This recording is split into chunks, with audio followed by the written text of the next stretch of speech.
बिस्मिल्लाहिर्रहमानिर्रहीम। अस्सलामुअलैकुम dear students, मैं हूं मोहम्मद जावेद मुश्ताक। मैं अपने डिजिटल प्लेटफॉर्म पे आप सब भाइयों को खुशामदीद कहता हूं। जैसा कि आप सब जानते हैं, पंजाब पब्लिक सर्विस कमीशन ने एजुकेटर की जॉब्स अनाउंस की है पंजाब लेबर डिपार्टमेंट में, ठीक।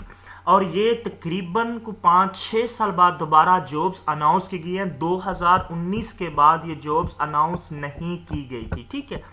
तो इस वीडियो में हम मुकम्मल पास पेपर नंबर 1 सोल्व करेंगे और हमारे पास 5 साला पास्ट पेपर भी मौजूद हैं और ESE जर्नल, ठीक है, जिसकी 30 सीट्स अनाउंस हुई हैं। इनके मुकम्मल नोट्स हमारे पास मौजूद हैं। इसका जो सिलेबस है वो 50% आपको जनरल नॉलेज से आना है और 50% जो है वो आपको BEd यानी कि पेडागोजी से आना है, ठीक है। 50% जनरल नॉलेज, 50% आपका पेडागोजी से आना है। ये इसका सिलेबस अनाउंस्ड हो चुका है।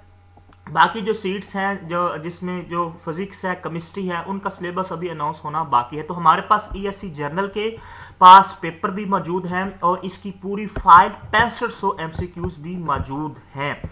और इसके साथ अगर किसी को भी पेडागोजी से या BEd से रिलेटेड फाइल चाहिए तो वो भी मिल जाएगी। तो इस वीडियो में हम मुकम्मल पास पेपर सोल्व करेंगे और तफसील के साथ आपको बताएंगे कि क्वेश्चन कहाँ से आ रहे हैं और किस नौइयत के क्वेश्चन आ रहे हैं। ये फाइल इंशाल्लाह आपकी बहुत ज़्यादा मदद करेगी, ये गारंटी है अगर आप इसको एक्सप्लेनेशन के साथ स्टडी करेंगे तो चैनल को ज़रूर सब्सक्राइब कीजिएगा, वीडियो को ज़रूर लाइक कीजिएगा। सबसे पहला जो क्वेश्चन है वो है इंग्लिश का। 2-4 इंग्लिश के क्वेश्चन आएंगे, ठीक है। इसी तरह 2-4 मैथ के आएंगे, 10-12 आपको जनरल नॉलेज को, 2-4 करंट अफेयर से आएंगे, 2-3 आपको आएंगे जनरल साइंस से आएंगे, 2-3 उर्दू से आएंगे, 5-7 जो है वो वर्ल्ड अफेयर से आएंगे। इसी तरह ये मिला जुला के 50 MCQs आपको ये इधर से आने हैं और 50 MCQ आपको प्रोफेशनल BEd या इसको हम कहते हैं पेडागोजी से आने हैं। पहला जो क्वेश्चन है इंग्लिश का, they burst dash tears into tears, a is the right option, ठीक है। यहां पे इनटू आना है। इसी के साथ नेक्स्ट चलते हैं। नेक्स्ट जो हमारे पास क्वेश्चन मौजूद है, the dash we investigated the dash apparent that he was guilty. तो इसका जो राइट ऑप्शन, अगर आप बी की तरफ जाएं, the further we investigated the most apparent that he was guilty, B is the right option. इसी के साथ हम नेक्स्ट चलते हैं। नेक्स्ट जो हमारे पास है, हु इज नाउन, ये जनरल नॉलेज का क्वेश्चन है, फाउंडर ऑफ तरीके रेशमी रुमाल द सिल्क लेटर मूवमेंट। अगर रेशमी रुमाल आ जाए और द सिल्क लेटर मूवमेंट आ जाए, ये दोनों सेम है, ये बात याद, ये दोनों एक दूसरे के नाम है। रेशमी रुमाल आप उर्दू में समझ लीजिएगा और the silk letter movement English में समझ लीजिएगा। तो इसके फाउंडर पूछा गया है, फाउंडर है मौलाना महमूदुल हसन, ठीक है। ये दो बंदे हैं, एक तो मौलाना महमूदुल हसन है, एक मैं आगे फाइल में भी बताऊंगा वो भी मौजूद है। ये दोनों उस्ताद टीचर, अगर दोनों में से कोई का किसी का भी नाम हो तो आप उन्हीं को जो है वो पिक कर सकते हैं। तो ए इज द मौलाना महमूदुल हसन, ठीक है। ये क्वेश्चन भी एक तफसील के साथ इसी फाइल में मौजूद है, जो हमारे पास फाइल मौजूद है। अगर आप क्वेश्चन चेक करें, 561 who started the silk letter movement, ठीक है। तो ये लिखा हुआ है मौलाना उबैदुल्ला सिंधी। अगर आप इसकी एक्सप्लेनेशन में जाएंगे, the silk letter movement also known as तरीके रेशमी रुमाल। मेरी एक बात हमेशा याद रखना, जितने भी मेरे स्टूडेंट्स हैं, हमारे व्हाट्सएप ग्रुप भी हैं, हम आपको व्हाट्सएप ग्रुप में भी इंशाल्लाह ऐड कर देंगे। उसमें भी हम डे बाय डे कंटेंट जो है वो सेंड करते रहते हैं। जो पंजाब पब्लिक सर्विस कमीशन है, इसका तरीकाकार ये होता है कि अगर एक टॉपिक है, जैसा कि ये है रेशमी रुमाल या सिल्क लेटर मूवमेंट, इस पेपर में उन्होंने इसका फाउंडर दे दिया और नेक्स्ट जो पेपर है उसमें इसकी डेट भी पूछ सकता है, ये डेट कब से कब तक थी, और इसके दूसरे फाउंडर का नाम भी पूछ सकता है, और ये किस जो है वो ब्रिटिश रूल में ये चलाई गई। ये डिफरेंट क्वेश्चन बनते हैं, टॉपिक एक ही है। तो ये पीपीएससी ऐसे ही करता है, एक टॉपिक होता है उसके पास और उसी को घुमा घुमा के पेपर में देता रहता है। कहने का मतलब ये है, जो भी आप क्वेश्चन याद करें, जो भी क्वेश्चन करें, उसको आप डेप्थ तक जाए, उसकी डेट, फाउंडर, जो भी उससे रिलेटेड है वो आप जरूर याद कीजिएगा। ठीक है, तो इसका जो राइट ऑप्शन है वो है बी। अगर आप इसकी एक्सप्लेनेशन में जाएंगे तो initiated by Deobandi leaders, Deobandi leader भी पूछ सकते हैं। और ये देख ले मौलाना महमूदुल हसन देवबंदी, ठीक है, ये भी इसके फाउंडर है और इसके स्टूडेंट ये भी मौलाना उबैदुल्लाह सिंधी। अगर दोनों पूछ ले तो दोनों पे चला जाना, ए और बी भी। अगर एक एक पूछ ले तो एक पे चला जाना, ठीक है। ये दोनों ही इसके फाउंडर हैं, कभी एक पूछ लेता है कभी दूसरा पूछ लेता है, ये दोनों उस्ताद शागिर्द हैं, समझ आ गई। और दिस मूवमेंट एक्टिव बिटवीन 1913 तो लेके 1920 तक जो है ये मूवमेंट जो है वो जारी रही थी। The aim to achieve Indian independence from British rule by allying with the Ottoman Empire, Afghanistan and Germany, ये भी मोस्ट इंपोर्टेंट। तो इसी तरह आपका एक कंप्लीट टॉपिक बनता है। ये फाइल जो है इसी तरह हर क्वेश्चन आपको एक्सप्लेनेशन के साथ मिलेगा। इसी तरह हम नेक्स्ट चलते हैं। नेक्स्ट जो हमारे पास क्वेश्चन मौजूद है, who was the first person to use the term two nation theory in 1867। 1867 में टू नेशन थ्योरी ने, या ऐसा समझे टू नेशन थ्योरी सबसे पहले किसने दी थी, वो कौन सी पर्सनैलिटी है, तो वो है सर सैयद अहमद खान। सर सैयद अहमद खान ने 1867 में टू नेशन थ्योरी जो है इसकी टर्म को इंट्रोड्यूस करवाया था। सर सैयद अहमद खान के बारे में भी 2-3 क्वेश्चन जरूर पीपीएससी पूछता है। और अगर आप इसी फाइल में जाएं, इसी फाइल का question number 852 5 to 8 founding father of two nation theory, तो सर सैयद अहमद खान। और सर सैयद अहमद खान के बारे में जो मोस्ट इंपोर्टेंट क्वेश्चन पूछे जाते हैं साइंटिफिक सोसाइटी से रिलेटेड पूछे जाते हैं। इसके साथ साथ अलीगढ़ स्कूल, अलीगढ़ कॉलेज और एमयू स्कूल और रसाला, और ये तमाम तर जो क्वेश्चन मोस्ट इंपोर्टेंट जो है वो सर सैयद अहमद खान के बारे में पूछे जाते हैं, वो तमाम के तमाम एक्सप्लेनेशन के साथ इसी फाइल में मौजूद है।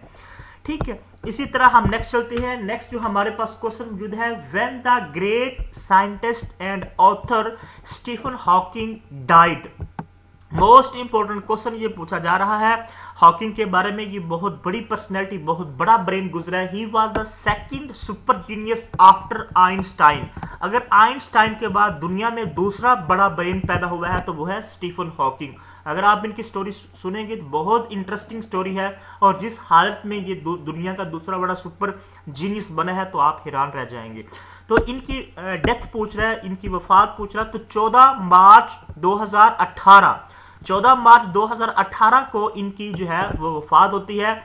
और इसकी किताब के बारे में, बुक के बारे में पूछा जाता है। इसकी बुक मोस्ट इंपोर्टेंट जो बुक है जिसने लिखी है वो भी आपको आनी चाहिए। अगर आप नेक्स्ट स्लाइड में जाएंगे जहां बे आपको मुकम्मल तफसीलात इसी फाइल में क्वेश्चन मौजूद है। 563 number question, Stephen Hawking is known for. तो इन्होंने क्या किया था, इन्होंने ब्लैक होल थ्योरी जो है वो दी थी, और इन्होंने बताया था कि हर रोज जो ब्लैक होल में नए नए सियारे, जो कायनात है, जो यूनिवर्स है, इसमें जो नए नए सियारे जन्म ले रहे हैं और खारिज भी हो रहे हैं। ये तमाम तर स्टोरी बड़ी इंटरेस्टिंग है, अगर आप इसको पढ़िएगा।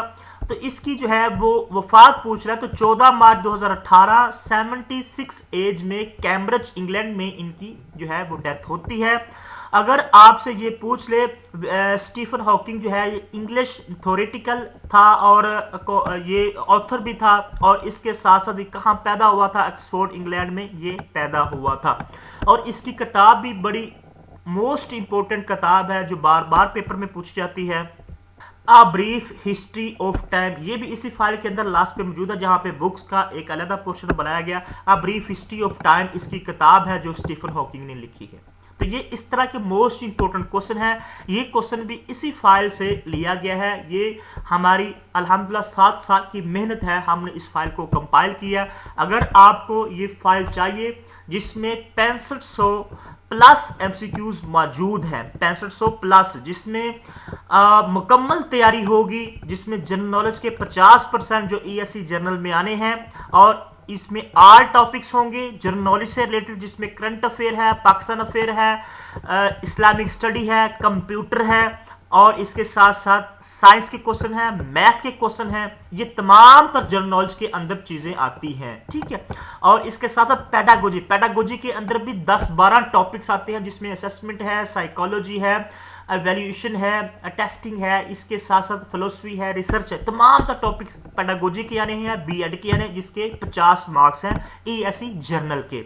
अगर आपको ये फाइल चाहिए 030390999856 0313 47 45 525, इन दोनों नंबर पे व्हाट्सएप है, दोनों नंबर पे व्हाट्सएप कीजिएगा, आपको इस फाइल से रिलेटेड इंफॉर्मेशन मिल जाएगी।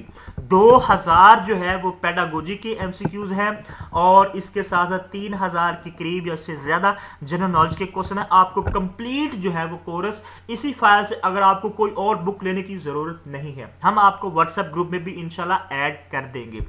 तो आप खुद ही समझ लें कितने क्वेश्चन जो है इस फाइल से रिपीट हो रहे हैं। ये हमारी खुद की जो मेहनत है, जिन 7 साल बैठ के हमने इस फाइल को कंपाइल किया है।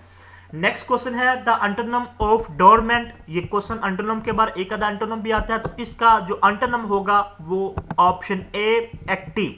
ए इज द राइट ऑप्शन।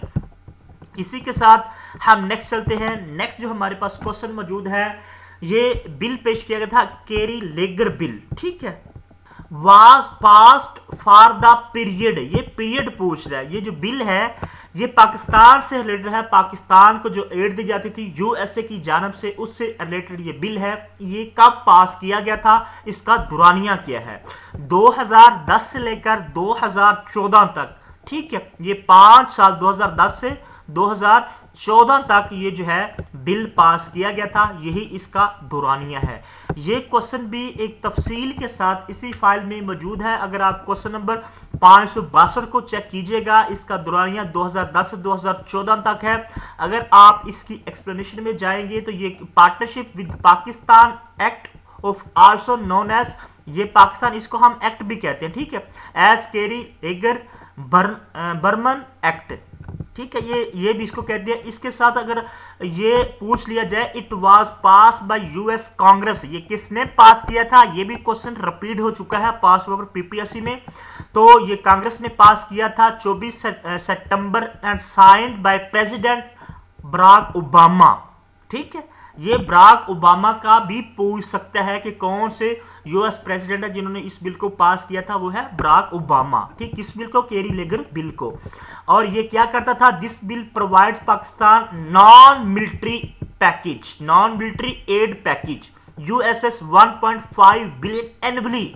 ये भी क्वेश्चन आ चुका है पेपर में कि कितनी एड दी थी annually, 1.5 billion annually for the next 5 year, ठीक है। It was proposed by senator John Kerry, ये भी पूछ सकते हैं किसने प्रपोज किया था। ये आपको तमाम चीजें जो है इसी फाइल में मिलेंगी, ठीक है। तो ये आपके लिए बहुत ही कारआमद है। हर क्वेश्चन को हर एंगल से क्लियर किया गया है, चाहे वो जनरल नॉलेज का हो, चाहे वो पेडागोजी का हो। तो नेक्स्ट चलते हैं। नेक्स्ट जो हमारे पास क्वेश्चन इस वक्त मौजूद है, सीपीयू, ये क्वेश्चन भी जो है वो कंप्यूटर से क्वेश्चन है। CPU stand for central processing unit, A is the right option. ये क्वेश्चन भी कंप्यूटर के पोर्शन, कंप्यूटर का हमारे पास अलग पोर्शन है, इसी फाइल में मौजूद है। सीपीयू, ये तमाम तरह एब्रिविएशन लिखे हुए हैं, सेंट्रल प्रोसेसिंग यूनिट, ठीक है। इसी के साथ हम नेक्स्ट चलते हैं। नेक्स्ट हमारे पास क्वेश्चन मौजूद है, who gave the theory of evolution by natural selection. ये जनरल साइंस से क्वेश्चन पूछा गया, थ्योरी ऑफ एवोल्यूशन किसने दी थी? तो चार्ल्स डार्विन ने जो है, D is the right option, ठीक है। इसी के साथ हम नेक्स्ट चलते हैं। नेक्स्ट जो हमारे पास क्वेश्चन मौजूद है, name the youngest elected president of USA. USA का जो सबसे यंग प्रेसिडेंट हुआ उसका नाम क्या है? तो जॉन एफ कैनेडी जो है, सी इज द राइट ऑप्शन। ये जो बंदा कैनेडी है ये जो है यूएसए का प्रेसिडेंट रहा है, जो एक यंग, एक नौजवान समझा जाता है। ये क्वेश्चन भी इसी फाइल में तफसील के साथ मौजूद है। अगर आप क्वेश्चन नंबर 565 की तरफ देखिएगा, यंगेस्ट प्रेसिडेंट के बारे में पूछा गया, बिल्कुल सेम क्वेश्चन उठाया गया, तो JF कैंडे है। अगर आप इसकी एक्सप्लेनेशन में जाएंगे तो इसकी एज भी बताई गई है, कितनी एज में प्रेसिडेंट बने थे, इसकी पार्टी कौन सी थी, और इसको कब जो है वो कत्ल कर दिया गया था, कब कत्ल कर दिया गया था। ये क्वेश्चन भी बार बार रिपीट होता है 1963 में। नोट में जाएंगे, जो बाइडेन जो 45वें प्रेसिडेंट है और सबसे ओल्डेस्ट प्रेसिडेंट है ये अमेरिका के, ये क्वेश्चन भी पूछा जा चुका है। यंगेस्ट कैंडे है और ओल्डेस्ट कौन सा है, जो बाइडेन, जो 45वें प्रेसिडेंट है। ये जो है तमाम तर एक्सप्लेनेशन इसी फाइल में मौजूद है।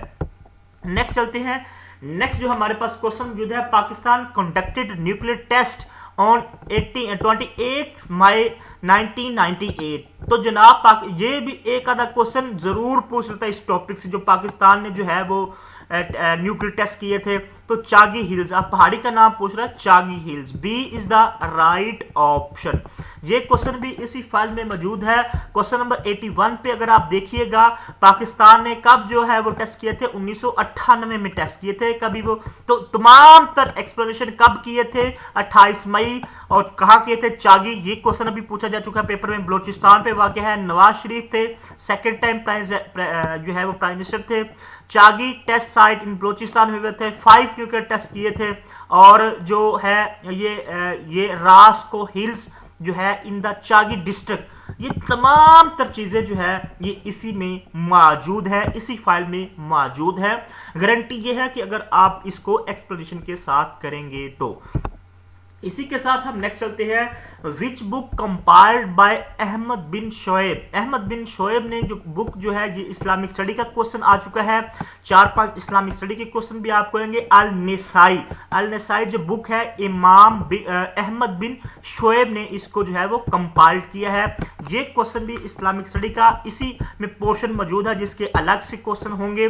बिल्कुल सेम क्वेश्चन पूछा गया है, ए इज द राइट ऑप्शन, ठीक है। और इसी तरह नेक्स्ट क्वेश्चन जो हमारे पास मौजूद है, next question, operation Zarb Azb was started in which year.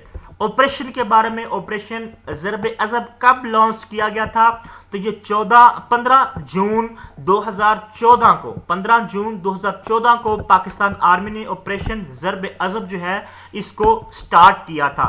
Operation के बारे में तफसील के साथ हर ऑपरेशन की डेट पूछी गई है। ऑपरेशन राह हक कब किया गया था, थंडरस्टॉर्म ऑपरेशन कब किया गया था, ठीक है, राह रास्त कब किया गया था, राह निजात ऑपरेशन, ये ज़र्ब अज़ब आ गया। ज़र्ब अज़ब 15 जून 2014 को कहां किया गया था, नॉर्थ वजीरिस्तान में किया गया था। और इसके साथ साथ ज़र्ब जो है वो आम ऑपरेशन भी जो है वो आपसे पूछा जा सकता है, और ऑपरेशन रद्दुल फसाद भी, ये 3 बार क्वेश्चन रद्दुल फसाद रिपीट हो चुका है, 2 बार ज़र्ब अज़ब। ये तमाम तर ऑपरेशन जो है ये पेपर में आ चुके हैं, जो कि इसी फाइल में मौजूद है, ठीक है। इसी के साथ हम नेक्स्ट चलते हैं। मैं थोड़ा सा जल्दी कर रहा हूं क्योंकि पेपर लंबा है, कंप्लीट पेपर है, तो ये वीडियो ज्यादा लंबी हो रही है। What is the extension of MS PowerPoint presentation of file? तो ये क्वेश्चन पूछा जा चुका है आपका जो कंप्यूटर से रिलेटेड है। तो इसका जो राइट ऑप्शन है वो .ppt है। .ppt जो है ये एक्सटेंशन जो है ये किसकी है, पावर पॉइंट की है। पावर पॉइंट, MS वर्ड और MS एक्सेल की अलग अलग MCQs इस फाइल में मौजूद आपको मिलेंगे। ये क्वेश्चन देख ले, MS पावर पॉइंट का क्वेश्चन नंबर पहला ही जो है 437 नंबर क्वेश्चन जो है, what is the extension MS power point presentation of file, तो .ppt। अगर आप इसकी एक्सप्लेनेशन में जाएंगे तो ये ओल्ड वर्जन है, ठीक है, ओल्ड वर्जन है, और जो न्यू वर्जन है .ppt x, ये जो है x साथ ऐड कर दिया, ये न्यू वर्जन है, ठीक है। ये दोनों पूछे जा सकते हैं, दोनों पूछे जा चुके हैं। अगर ये नहीं होगा तो ये x वाला होगा, ठीक है। इसी के साथ हम नेक्स्ट चलते हैं। नेक्स्ट जो हमारे पास क्वेश्चन मौजूद है, the Nehru report was published in Nehru report को कब पब्लिश किया गया था? नेहरू रिपोर्ट को अगस्त 1928 में इसको पब्लिश किया गया था। ये क्वेश्चन भी तफसील के साथ इसी फाइल में मौजूद है। क्वेश्चन नंबर 24 को अगर आप चेक करें, नेहरू रिपोर्ट पब्लिश, बिल्कुल सेम क्वेश्चन, अगस्त 1928। अगर आप इसकी एक्सप्लेनेशन में जाएंगे तो अगस्त 1928 में कहां पे हुआ था? लखनऊ कॉन्फ्रेंस में। ये भी क्वेश्चन आ चुका है। लखनऊ कॉन्फ्रेंस में जो है वो नेहरू रिपोर्ट को जो है वो पब्लिश किया गया था। और इसमें कमेटी किसने चेयर की थी? जो नेहरू रिपोर्ट थी वो मोतीलाल नेहरू और जवाहर, ये दोनों भाई हैं, दोनों भाई जो है कमेटी के मेंबर थे। और ये किसके जो है ये देख लें, Mohammad Ali Jinnah voted against this report, और मौलाना मोहम्मद अली जिन्ना ने इसके खिलाफ वोट दिया था, क्योंकि ये इंडियन जो लीडर थे मोतीलाल नेहरू और जवाहरलाल नेहरू, इन दोनों ने रिपोर्ट को पब्लिश किया था। और इसी के जवाब में, नेहरू रिपोर्ट के जवाब में कैद आज़म ने 14 निकात पे दिए थे 1929 में। ये क्वेश्चन भी पूछा जा चुका है। तो इसी तरह आपने हर क्वेश्चन को इसी तरह करना ताकि कोई क्वेश्चन हर एंगल से क्लियर हो जाए। इसी तरह हम नेक्स्ट चलते हैं। नेक्स्ट जो हमारे पास क्वेश्चन मौजूद है, according to Quran there are recipient of ज़कात। ये मसारफ़े ज़कात पूछ रहा है, मसारफ़े ज़कात कितने हैं? बड़ा इजी क्वेश्चन पूछा जा चुका है। पीपीएससी का पेपर है जो एजुकेटर ईएससी का, हम वो सोल्व करें तो इसके 8 जो है वो मसारफ़े ज़कात हैं। ये क्वेश्चन भी इसी फाइल में मौजूद है। क्वेश्चन नंबर आप 38 देखिएगा। ये पूछा गया है कि कुरान पाक की किस सूरत में जो बेनिफिशियर्स हैं ज़कात के वो मौजूद हैं, किस सूरत में इसका जिक्र है? तो सूरत अत-तौबा। ये क्वेश्चन भी पूछा जा चुका है। मैं आपको हर क्वेश्चन के बारे में तफसील इसीलिए बता रहा क्योंकि हर क्वेश्चन हर एंगल से पूछे जा चुके हैं। तो इसका जो यहाँ पे अगर आप आएंगे सूरत तौबा में 8 मसारफ़े ज़कात पूछे जा चुके हैं, और ये जो 8 अभी पूछा जा चुका है 8, ठीक है, 8 मसारफ़े ज़कात हैं, किस सूरत में पूछे जा चुके हैं? सूरत तौबा में, ठीक है। इसी के साथ हम नेक्स्ट चलते हैं। नेक्स्ट जो हमारे पास क्वेश्चन मौजूद है, a person by a shirt in 470 and sold it 540। ये क्वेश्चन प्रॉफिट परसेंटेज, बिल्कुल इजी। अगर आपको प्रॉफिट के फाइल में तमाम तो चीजें मौजूद हैं, इसका थोड़ा सा टाइम टेकिंग लगता है इसको सोल्व करने में। अगर आपको प्रॉफिट का फार्मूला आता है तो आप आराम से, अगर आपको जस्ट फार्मूला याद करें, प्रॉफिट का याद कर लें, लॉस का याद कर लें, इसी तरह आप जो है वो जितने भी फार्मूले हैं वो आप याद कर लें, तो आप जो मर्जी क्वेश्चन आ जाए आप आराम से सोल्व कर सकते हैं। ये मैथमेटिकल क्वेश्चन है, तो इसका बी जो है वो राइट ऑप्शन है, 15%। इसी के साथ हम नेक्स्ट चलते हैं। नेक्स्ट जो हमारे पास क्वेश्चन मौजूद है, the international border between Pakistan and Afghanistan is known as. जो पाकिस्तान और अफगानिस्तान के बारे में बॉर्डर है उसको हम क्या कहते हैं? उसको हम ड्यूरेंट लाइन कहते हैं। लाइन ऑफ कंट्रोल किसे कहते हैं? मकमोहन लाइन किसे कहते हैं? ये तमाम तर चीजें भी आपको आनी चाहिए। अभी पाकिस्तान और अफगानिस्तान के जो नेबर्स कंट्री हैं वो भी आपको आने चाहिए, उनके साथ जो बॉर्डर्स हैं वो भी आपको आने चाहिए। इसी फाइल में आपको तमाम तर चीजें इंशाल्लाह एक्सप्लेनेशन के साथ मिलेंगी। बॉर्डर है, ड्यूरेंट लाइन, इसके साथ और कौन सी क्वेश्चन आ सकते हैं इसी फाइल में? क्वेश्चन नंबर 388 क्वेश्चन चेक कीजिएगा। Durand line separates with which countries? तो पाकिस्तान एंड अफगानिस्तान, ये कितनी इसकी लेंथ है? 2611। कौन कौन सी कंट्रीज हैं? पाकिस्तान, अफगानिस्तान। और कब इसको जो है वो साइन किया गया था? 1893 में। किसने साइन किया था? तमाम तर चीजें जो है इसी फाइल में मौजूद है, ठीक है। ये क्वेश्चन मोस्ट इंपोर्टेंट है, मैं बार बार कह रहा हूं, रट्टा मत लगाइए, इसी तरह आपने करने हैं तो इंशाल्लाह आप अच्छा स्कोर गेन करेंगे। नेक्स्ट चलते हैं। नेक्स्ट जो हमारे पास क्वेश्चन मौजूद है, who was the first viceroy of India? पहला जो वायसराय है इंडिया का उसका नाम क्या है? तो लॉर्ड कैनिंग। लॉर्ड कैनिंग जो है ये पहले वायसराय है इंडिया के। ये क्वेश्चन भी मुतअद्दिद बार रिपीट हो चुके हैं। इसके साथ अगर हम नेक्स्ट चलते हैं, ये क्वेश्चन अगर 56 क्वेश्चन को देखेगा, who was the first viceroy of India? Lord Canning. अगर आप इसकी एक्सप्लेनेशन में जाएंगे, फर्स्ट जो है वो लॉर्ड कैनिंग है। कब आए थे? 1858 में। और जो लास्ट वायसराय है, लास्ट के बारे में पूछा जा सकते हैं, वो है लॉर्ड माउंटबेटन, 1947 तक ये रहे हैं। और फर्स्ट गवर्नर ऑफ बंगाल कौन है? ये क्वेश्चन भी पूछा जा चुका है, रॉबर्ट क्लेव, ठीक है। First governor general of Bengal कौन है? ये भी वॉन हास्टिंग, ये भी क्वेश्चन पूछा जा चुका है। और first governor general in India, ये देख लेना 3-4 क्वेश्चन जो है ये डिफरेंट क्वेश्चन है। First governor general of India जो है बेंटिंग है, 1883 में ये जो है वो आए थे, ठीक है। ये क्वेश्चन मोस्ट इंपॉर्टेंट है। First viceroy of India, last viceroy of India, first governor of Bengal, first governor general of Bengal.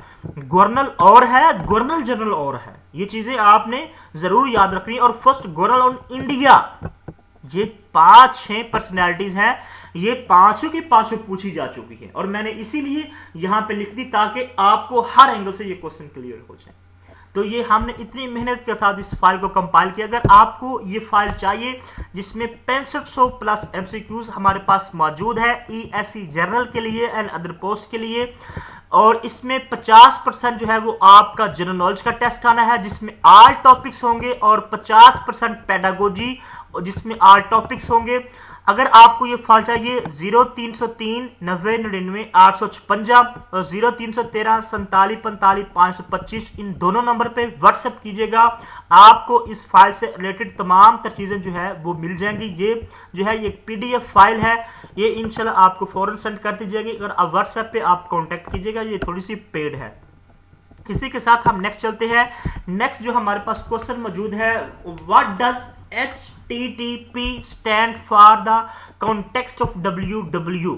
तो ये पूछा जा रहा है कि HTTP इसका एब्रीविएशन क्या है, इससे क्या मुराद है।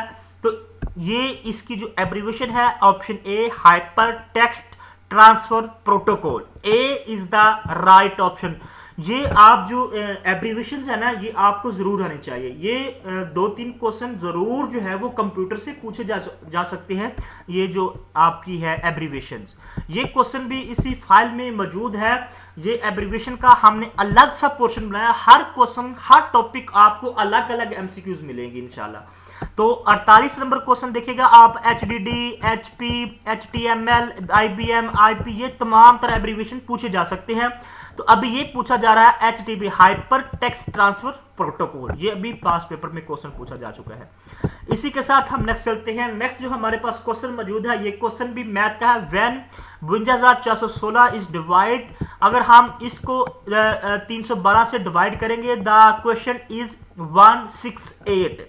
तो ये इसका जवाब आता है 168। What will be the question 5.52.416 is divided by 0.0168। ये थोड़ा सा अगर आप दिमाग लड़ाएंगे ना तो आप आसानी के साथ सोल्व कर सकते हैं। वो कहते हैं अगर आप इसको हम इसके साथ डिवाइड करेंगे तो इसका जवाब ये आता है, अगर हम इसको इसके साथ डिवाइड करेंगे तो जवाब क्या आएगा। तो इसका जो जवाब है वो है सी, 3120 इज द राइट ऑप्शन। ठीक है, ये थोड़े से अगर आप दिमाग लड़ाएंगे तो मैथ के क्वेश्चन बड़े इजी आते हैं। इसी के साथ हम नेक्स्ट चलते हैं। Second highest layer of earth atmosphere, ये पांच लेयर्स हैं। ट्रिपोस्फेयर है, स्ट्रेटोस्फेयर है, मेसोस्फेयर है, ये थर्मोस्फेयर है। थर्मोस्फेयर जो है वो हॉटेस्ट या गर्म तरीन लेयर हम कह सकते हैं। तो ये पूछ रहा है सेकंड हाईएस्ट लेयर, तो वो है stratosphere. B is the right option. Layer के बारे में तफसील के साथ जो है फाइल में तमाम चीजें मौजूद है। इसी के साथ हम नेक्स्ट चलते हैं। नेक्स्ट जो हमारे पास क्वेश्चन मौजूद है, ये उर्दू का क्वेश्चन जो है वो 3-4 उर्दू के क्वेश्चन भी आपको आएंगे। अंदा क्या जाने, ये ज़रबुल मिसल है। बैसाखी की बहार, मौसम की बहार, बसंत की बहार, इनमें से कोई नहीं। तो अंदा क्या जाने, बसंत की बहार। ठीक है, बसंत की बहार is the right option. Urdu के एमसीक्यूज भी हमारे पास मौजूद है। क्वेश्चन नंबर 216 बिल्कुल सेम क्वेश्चन, अंदा क्या जाने बसंत की बहार। ठीक है, तमाम तर चीजें इसी में आपको इंशाल्लाह मिलेंगी। इसी के साथ हम नेक्स्ट चलते हैं। नेक्स्ट जो हमारे पास फिर उर्दू का क्वेश्चन है, कुशीदा खातर होना, इसका क्या मतलब है। कुशीदा खातर होना, खुश होना, नाराज होना, परेशान होना। तो इसका जो राइट ऑप्शन है वो है नाराज होना। ये क्वेश्चन भी इसी फाइल में मौजूद है। क्वेश्चन नंबर 47 चेक करें, कुशीदा खातर होना, ए इज द राइट ऑप्शन, नाराज होना। ठीक है, इसी के साथ हम नेक्स्ट चलते हैं। नेक्स्ट जो हमारे पास क्वेश्चन मौजूद है, नेक्स्ट क्वेश्चन ये जो थे ये जनरल नॉलेज के क्वेश्चन थे जिसमें साइंस, कंप्यूटर और इसके साथ साथ Islamic study, math, current affair, वो तमाम तर क्वेश्चन थे। ठीक है, 50%। अब जो है वो पेडागोजी बीएड का पोर्शन जो है वो हमने अलग से जो है वो तैयार किया है, अलग से जो है इसके पास पेपर जो है पेडागोजी बीएड के वो अलग से हमने जो है वो कंपाइल करके आपको पहुंचा रहे हैं, तो ताकि आपकी अच्छी तैयारी हो जाए। पास पेपर भी जो हम ये सोल्व कर रहे हैं, सोल्व करने का मतलब ये है आप हर एंगल से तैयार कर ले। 50% जो आपका पास पेपर था वो जनरल नॉलेज से था, और अब 50% जो पास पेपर है ईएससी जनरल का वो है पेडागोजी का। पेडागोजी का तमाम एजुकेटर की जॉब के लिए इंपॉर्टेंट है, ये मेरी बात याद रखिएगा, ठीक है। तो हम पास पेपर, अब इसका जो पास पेपर है पेडागोजी का वो शुरू करने लगे हैं। क्वेश्चन नंबर 1 है, थोड़ी सी स्टेटमेंट लंबी होगी, परेशान होने की कोई बात नहीं, आपके कंसेप्ट क्लियर होने चाहिए। क्वेश्चन है, विच one of the following types of learning assessment is characterized by being continuous, ongoing, during, and designed to help teacher observe students daily and address their instructional strategies to ensure student success। Statement 3-4 जो है वो लाइनों की है, परेशान नहीं होना, मैं आपको बार बार कह रहा हूं। जस्ट आपने याद क्या करना है, इसमें कीवर्ड्स होंगे, कंटिन्यूस आ गया, ऑनगोइंग आ गया, ड्यूरिंग आ गया, ठीक है, और इसमें स्टूडेंट्स की डेली भी आ गया, ठीक है। ये जो है इसको हम कहते हैं फॉर्मेटिव असेसमेंट। ये असेसमेंट के टाइप से क्वेश्चन पूछा जा रहा है। डायग्नोस्टिक असेसमेंट भी टाइप है, फॉर्मेटिव असेसमेंट भी इसकी टाइप है, समेटिव असेसमेंट भी इसकी टाइप है, किसकी, असेसमेंट की, ठीक है। इसकी 3-4 टाइप्स है।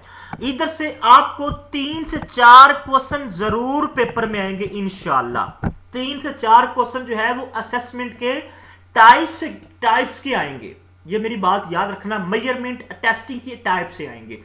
तो इसका जो जवाब है वो है फॉर्मेटिव असेसमेंट। फॉर्मेटिव असेसमेंट होता क्या है? फॉर्मेटिव असेसमेंट होता है during the class, on going the class. जब क्लास चल रही है तो ड्यूरिंग द क्लास स्टूडेंट्स की जो है वो हम क्या करते हैं, मॉनिटर करते हैं स्टूडेंट्स को पढ़ाने के दौरान हम स्टूडेंट से सुनते हैं।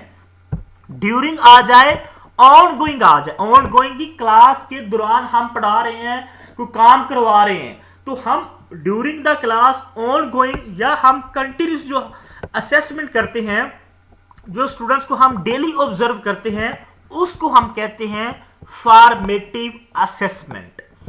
समेटिव असेसमेंट क्या होता है? जिसमें हम क्लास को खत्म कर दें, क्लास को बल्कि छोड़ दें at the end of the years.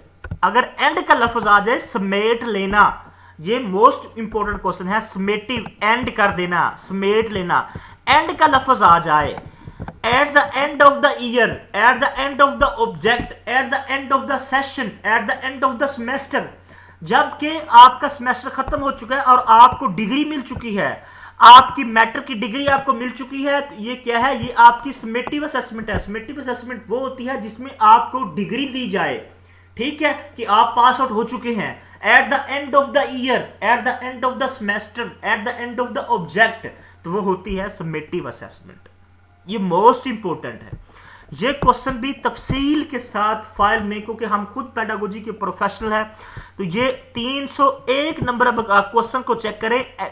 Evaluation that monitor learning progress, ये क्वेश्चन भी पीपीएससी में मॉनिटर की पोस्ट में पूछा जा चुका है। तो ये भी फॉर्मेटिव असेसमेंट होती है जो स्टूडेंट्स की लर्निंग को मॉनिटर करती है।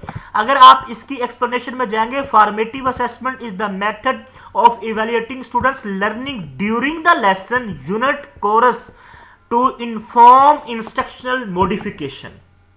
तो इसको हम कहते हैं फॉर्मेटिव इवैल्यूएशन या फॉर्मेटिव असेसमेंट। ये तमाम तर चीजें जो है इसी फाइल में मौजूद है। इसी के साथ हम नेक्स्ट चलते हैं। नेक्स्ट जो हमारे पास क्वेश्चन मौजूद है, ये क्वेश्चन है ह्यूमनिस्टिक लर्निंग थ्योरी एम्फेसिस।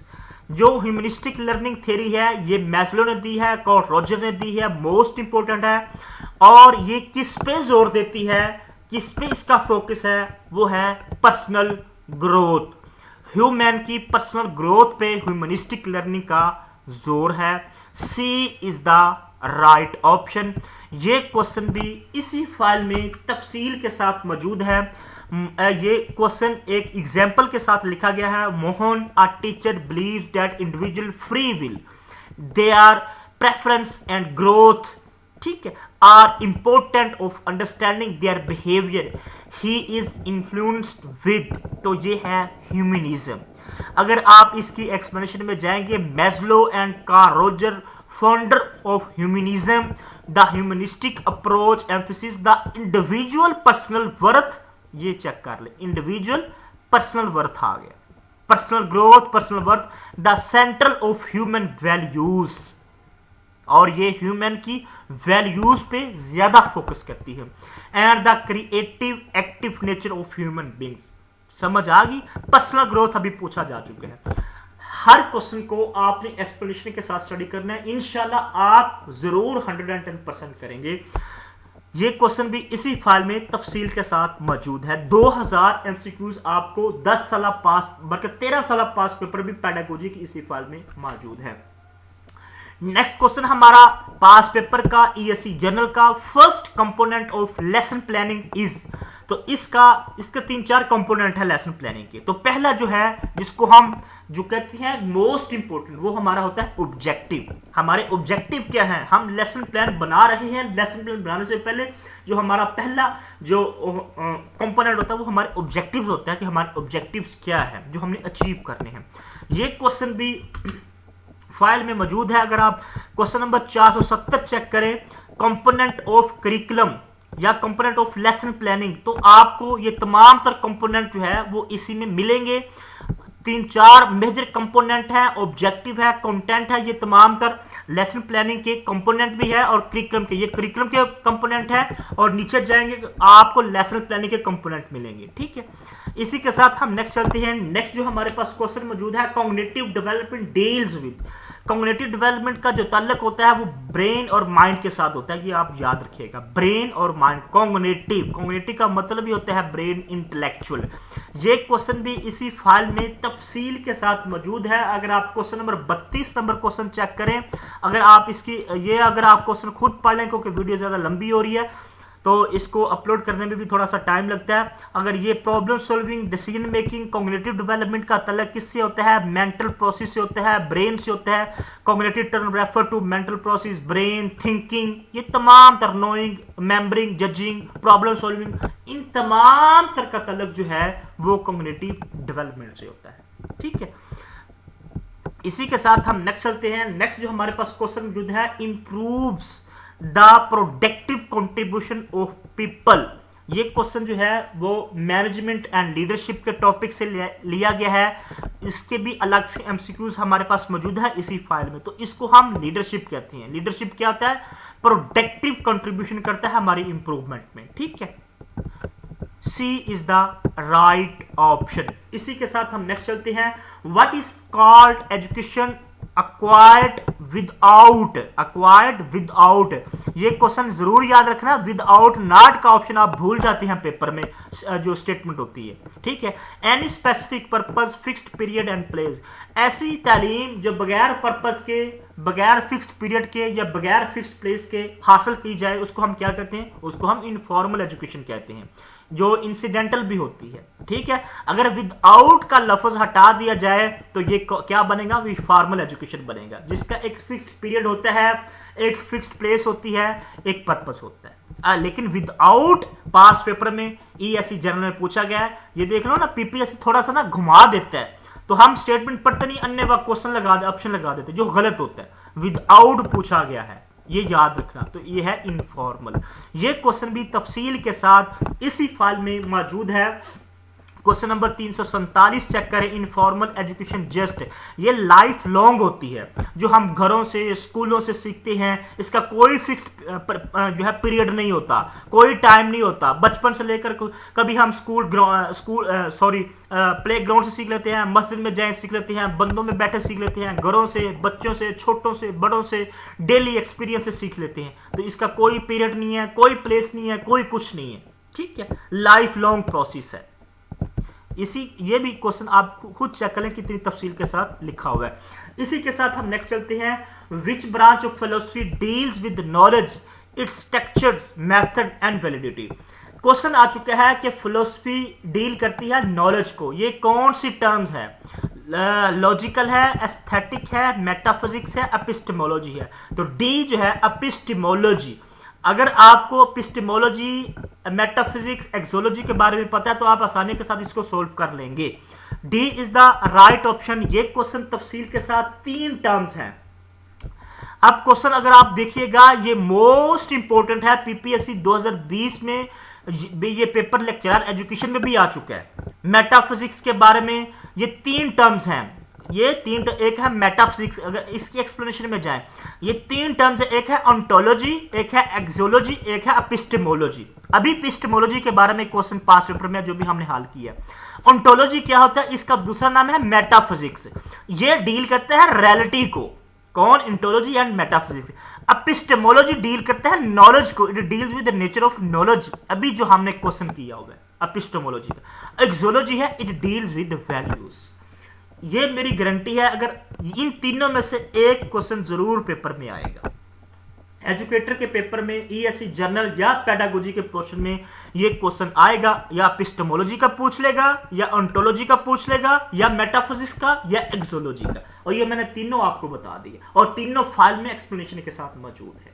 ठीक है, इसी के साथ हम नेक्स्ट चलते हैं। नेक्स्ट जो हमारे पास क्वेश्चन मौजूद है, who raise the slogan back to nature. ये नेचुरलिज्म वाले ने कहा था, बैक टू नेचर, नेचुरलिज्म। बिल्कुल सेम क्वेश्चन और इजी क्वेश्चन पूछा जा चुका है। अगर आप इस तफसील में जाएंगे, ये क्वेश्चन 1743 नंबर क्वेश्चन जो है, अगर आप चेक करें, back to nature slogan past paper का क्वेश्चन है। B is the right option. और इसके साथ मैंने आपको थोड़ी सी एक्सप्लेनेशन इसीलिए बताई है नेचुरलिज्म के बारे में। ये पीपीएससी एफपीएससी में मोस्ट जो है मुतअद्दिद बार क्वेश्चन पूछा जा चुका है नेचुरलिज्म के बारे में। नेचुरलिज्म का एम ऑफ एजुकेशन क्या है? Self expression. Self expression. अगर आप इसकी एक्सप्लेनेशन में जाएंगे तो आपको तमाम तो चीजें जो है वो वाज़ेह हो जाएंगी। नेचुरलिज्म के बारे में क्या क्या कहते हैं, नेचर के बारे में क्या क्या कहते हैं। एक बात याद रखना, नोट में पढ़िएगा, आइडियलिज्म प्लेटो ने दी है, ये फोकस करती है सेल्फ रियलाइजेशन पे, और मैस्लो ने ये जो दी है सेल्फ एक्चुअलाइजेशन दी है। ये 3 टर्म्स हैं। एक है नेचुरलिज्म की, ठीक है, जो रोसो ने दी है। नेचुरलिज्म किसने दी है? रोसो ने। ये किस पे गौर करती है? सेल्फ एक्सप्रेशन पे।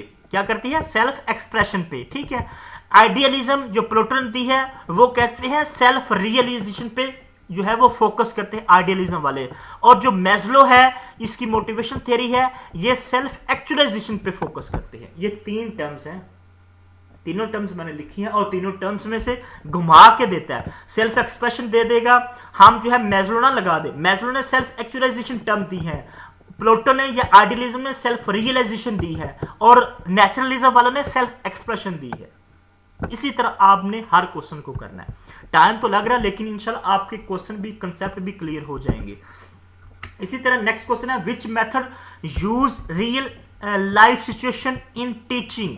ये क्वेश्चन जो है वो रिसर्च से पूछा जा रहा है, पेडागोजी या बीएड के पोर्शन से। सेल्फ रियल लाइफ सिचुएशन में कौन सी स्टडी की जाती है? Case study. केस स्टडी जो है वो रियल लाइफ सिचुएशन में की जाती है, जिसमें कुछ स्पेसिफिक एक खास पॉइंट होता है। ये क्वेश्चन 644 नंबर क्वेश्चन अगर आप पढ़ेंगे, in which method known as particular approach meaning focus on specific case for situation on a single individual और यूनिक केस, तो इसको हम कहते हैं केस स्टडी। अगर आप इसकी एक्सप्लेनेशन में जाएंगे, case study is the essential qualitative research. ये क्वेश्चन भी आ चुका है, केस स्टडी जो है वो क्वालिटेटिव रिसर्च है। ठीक है, और ये क्या करती है? Through which the researcher can investigate complex phenomena there real life context. ये देख लो, रियल लाइफ कॉन्टेक्स्ट। आपको हर क्वेश्चन मिलेगा, चाहे वो ऑप्शन में मिले, चाहे वो जो है वो आपको एक्सप्लेनेशन में मिले। इसी के साथ हम नेक्स्ट चलते हैं। नेक्स्ट जो हमारे पास क्वेश्चन मौजूद है, the philosophical concept that asserts things can be understood as they truly are is none of which of the following. तो ये है रियलिज्म। रियलिज्म, आइडियलिज्म से 1-2 क्वेश्चन जरूर पेपर में पूछे जाते हैं। ये फिलोसफी है, ये क्या है? ये फिलोसफीज है, आइडियलिज्म और रियलिज्म। ठीक है, ये इसका जो जवाब है वो है रियलिज्म। ये रियलिज्म भी ये तफसील के साथ तमाम तक चीजें मौजूद है। क्वेश्चन नंबर 244 चेक कीजिएगा।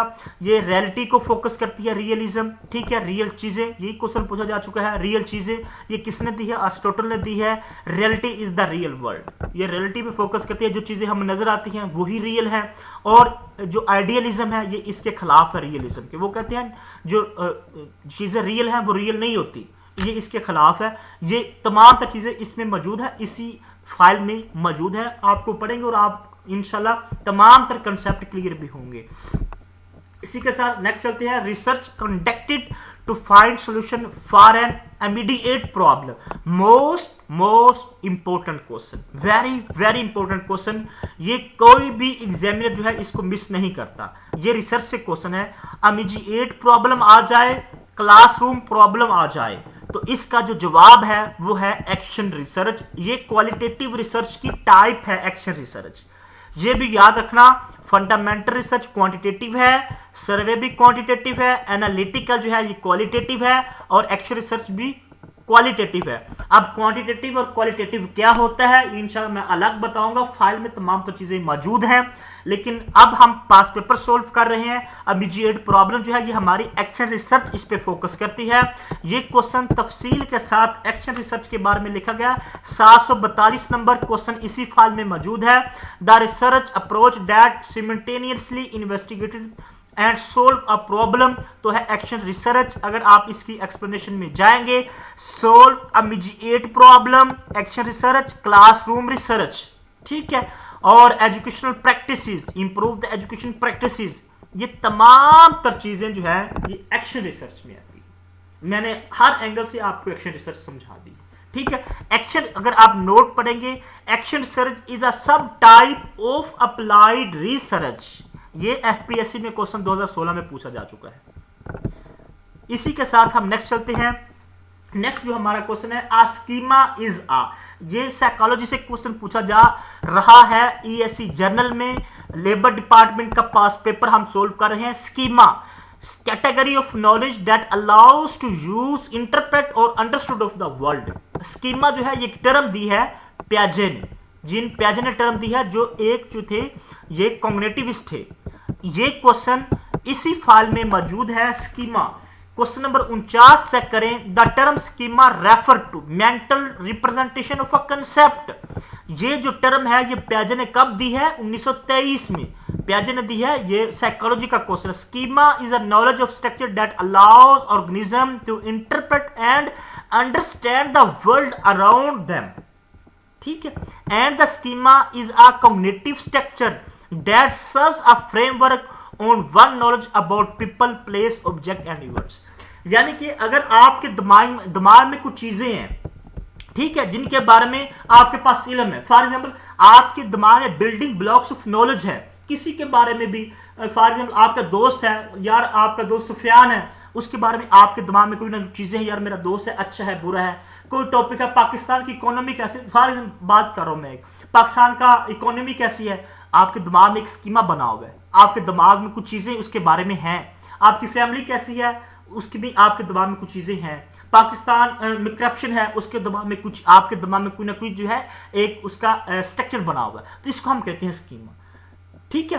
छोटे छोटे जो आपके दिमाग में चीजें हैं, बिल्डिंग ब्लॉक्स ऑफ नॉलेज कह लें, स्ट्रक्चर ऑफ नॉलेज कह लें, तो उसको हम कहते हैं स्कीमा। ये दी है पियाजे ने टर्म, ठीक है। इसी के साथ हम नेक्स्ट चलते हैं। नेक्स्ट जो हमारे पास क्वेश्चन मौजूद है, the scholars propose the theory of a person undergoes a different major conflict at each stage of life, and the way each stage is resolved influence the individual ultimate personality of development. Each stage of life, ये stages of life की जो बात की है ये Erik Erikson ने की है। C is the right option। ये क्वेश्चन भी इसी फाइल में मौजूद है। एरिक एरिक्सन के बारे में तफसील के साथ लिखा हुआ है। Question number 138, Erik Erikson gave the psycho social theory इसने दी है। इसको लाइफ स्पैन डेवलपमेंट थ्योरी भी कहते हैं, इसको लाइफ क्राइसिस थ्योरी भी कहते हैं। इसने 8 स्टेजेस दी है। इसकी आप थोड़ी सी एक्सप्लेनेशन पढ़ें, वीडियो बहुत लंबी हो रही है, अपलोड करने में थोड़ा सा टाइम भी लगेगा। इसी के साथ हम नेक्स्ट चलते हैं। The mosques were declared as educational centre for the first time in education policy. तो ये एजुकेशन पॉलिसी से पाकिस्तान की में एजुकेशन पॉलिसी 7-8 एजुकेशन पॉलिसीज हैं, उधर से भी 2-3 क्वेश्चन आते हैं। ये question A is the right option. 1979 में जो है एजुकेशन मास्क को जो है वो एजुकेशन सेंटर डिक्लेयर किया गया था मस्जिद को। किसके दौर में? जनरल ज़िया उल हक के दौर में। ये क्वेश्चन भी इसी फाइल में मौजूद है। क्वेश्चन नंबर 963 क्वेश्चन चेक कीजिएगा। मॉस्क स्कूल, मस्जिद मकतब स्कूल, मोहल्ला school and village workshop school had been developed under education policy 1979। The education policy came in Zia ul Haq government and the education minister of Mohammad Khan होती। ठीक है, तमाम तर explanation आपको इंशाल्लाह इसी फाइल में मिलेंगी। हमारा अल्हम्दुलिल्लाह 7 साल का एक्सपीरियंस है, 7 साल में हमने इस फाइल को कंपाइल किया हुआ है। आप खुद चेक कर सकते हैं कितने क्वेश्चन जो हैं इसी फाइल में मौजूद हैं। जितने भी पास पेपर हैं इंशाल्लाह 5 पास पेपर इस फाइल में मौजूद हैं। इसी के साथ हम नेक्स्ट चलते हैं। What is the most effective administration in school management? Most effective administration कौन सी है स्कूल मैनेजमेंट में? वो है डेमोक्रेटिक। डेमोक्रेटिक का मतलब क्या? आजादी, जमहूरियत। ठीक है। लेजिस फेयर क्या होती है? ऑटोक्रेटिक, जिसमें वन मैन आर्मी शो होता है, वो ऑटोक्रेटिक होती है। एक ही बंदा कहता है मैं ही बॉस इज ऑलवेज राइट, वो तो नहीं हो सकती। Democratic, democratic B is the right option. ये क्वेश्चन भी इसी फाइल में मौजूद है। 559 क्वेश्चन चेक करें। Democratic leadership is mutual sharing, जो है ना आपस में मिलजुल के करना, आपस में मिलजुल के काम करना, पार्टिसिपेटिव लीडरशिप, और यही इफेक्टिव होती है सब में। ठीक है। लेजिस फेयर के बारे में पूछा जा सकता है, ये क्या होती है? ये भी चीजें इसी फाइल में मौजूद है। इसी के साथ हम नेक्स्ट चलते हैं। Classical conditioning was presented by. Classical conditioning जो है ये किसने पेश की है? क्लासिकल कंडीशनिंग जो है ये पेवलो ने दी है। क्लासिकल कंडीशनिंग जो है ये किसने दी है? ये पेवलो ने दी है क्लासिकल कंडीशनिंग। ऑपरेंट कंडीशनिंग किसने दी है? वो स्किनर ने दी है। प्लेटो ने क्या दी है? आइडियलिज्म दी है। समझ आ गई? क्लासिकल कंडीशनिंग पेवलो ने दी है। मोस्ट इंपोर्टेंट क्वेश्चन, ये क्वेश्चन भी इसी फाइल में मौजूद है। Question number 176। To develop good habits in the students theory of learning will more helpful Pavlov's. ठीक है। क्लासिकल कंडीशनिंग या SR theory also known as Pavlovian और respondent conditioning is learning through association was discovered by Pavlov. समझ आ गई? ये association theory है कि इसके 2-3 नाम है। एसआर थ्योरी भी कहते हैं, क्लासिकल कंडीशनिंग भी कहते हैं। ये किसने दी है? पेवलो ने दी है। ठीक है। और पेवलो ने एक्सपेरिमेंट किया था, किसके साथ किया था? ये क्वेश्चन भी 2 बार पीपीएससी पूछ चुका है, डॉग के साथ। पेवलो ने एक्सपेरिमेंट किया था डॉग के साथ। और नोट में जाएंगे, पेवलो जो है एक रशियन साइकोलॉजिस्ट है। ये क्वेश्चन मॉनिटर की जॉब में भी पीपीएससी पूछ चुका है।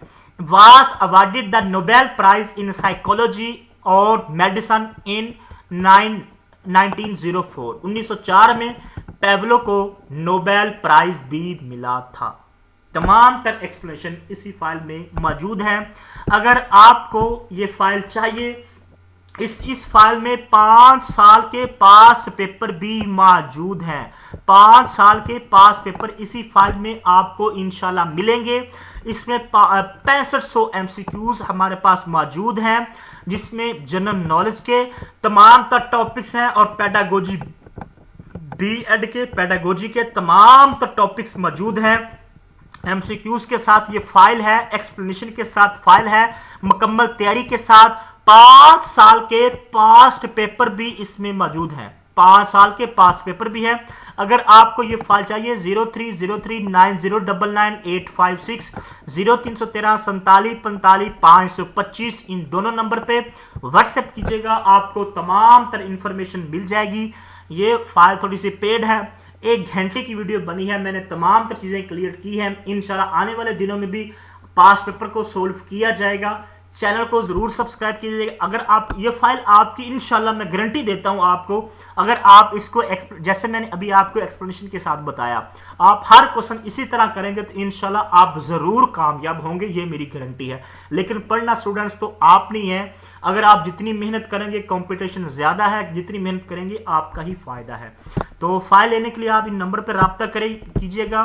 चैनल को ज़रूर सब्सक्राइब कीजिएगा, वीडियो को ज़रूर लाइक कीजिएगा। इंशाल्लाह आने वाले दिनों में हम मज़ीद पास पेपर सोल्व करेंगे। कोई भी क्वेश्चन है आपको इस पेपर से रिलेटेड या कोई भी क्वेश्चन आपने पूछना है, कमेंट ज़रूर कीजिएगा। मैं इंशाल्लाह आपको ज़रूर जवाब दूंगा। अल्लाह सबको कामयाब करे। हमें दीजिए इजाज़त। अल्लाह निगहबान।